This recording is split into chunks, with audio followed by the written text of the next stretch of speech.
I'm Devin Betzen, and I'm here today to talk to you about the effects of ethanol on Nebraska, the good and the bad. From the beginning of ethanol production in 1985, producing 9 million gallons as compared to 1.8 billion gallons in 2014, Nebraska has become a huge agricultural state. Most of our income is from corn. Corn is Nebraska's most important crop, with much of it going to feed cattle and hogs.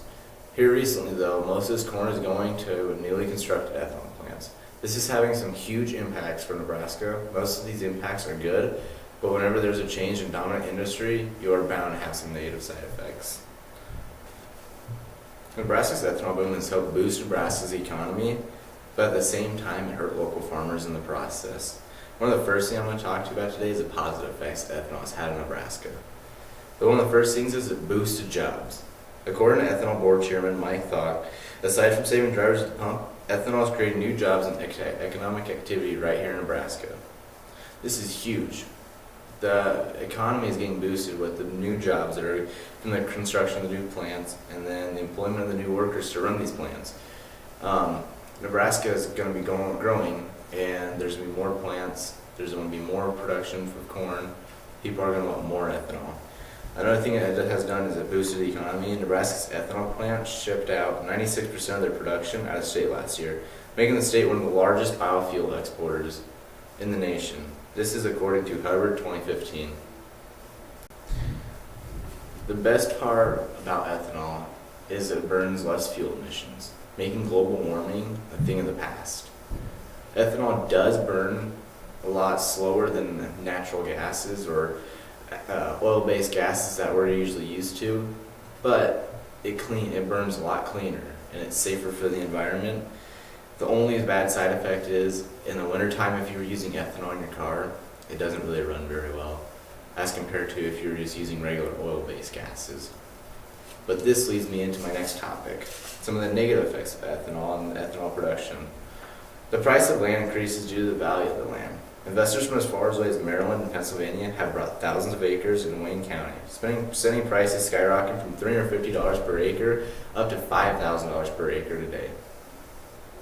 This is according to Collier 2013 and a recent poll of how much land prices are. The cost local farmers have to pay is outrageous.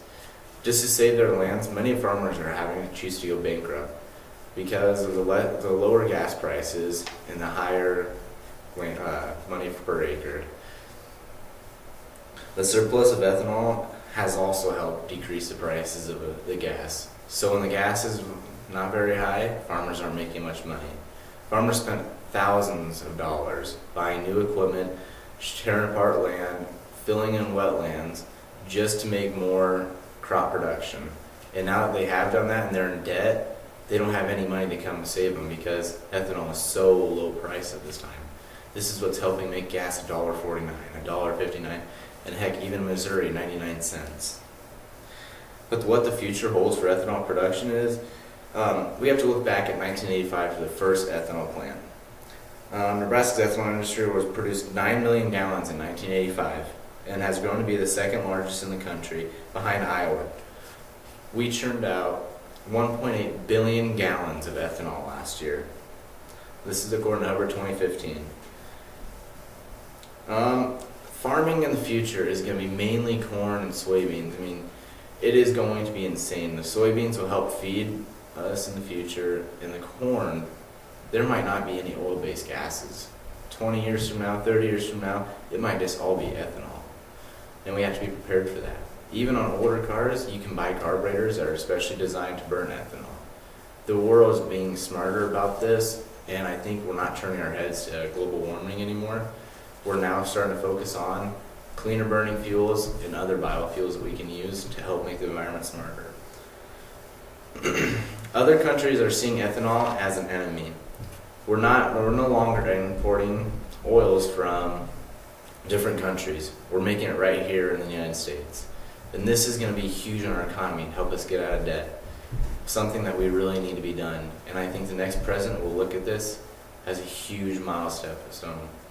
Ethanol has had many impacts on Nebraska, both positive and negative. We looked at these today, and I've showed you how great the impacts can be and some of the negative impacts. But the best part is the positive impacts outweigh the negative ones. And looking at the economic standpoints and looking at the direction that ethanol production and usage is going, it is safe to say that Nebraska's ethanol will be around for a very long time, and in time may end the importation of oil. Nebraska's ethanol industry produced 9 million gallons in 1985 and has grown to be the second largest. Nebraska is still pushing to be the first and biggest ethanol production state in the United States, and I can't wait to see our economy flourishing and see the next generation of youth inspire others to find more of these biofuels and have more great ideas.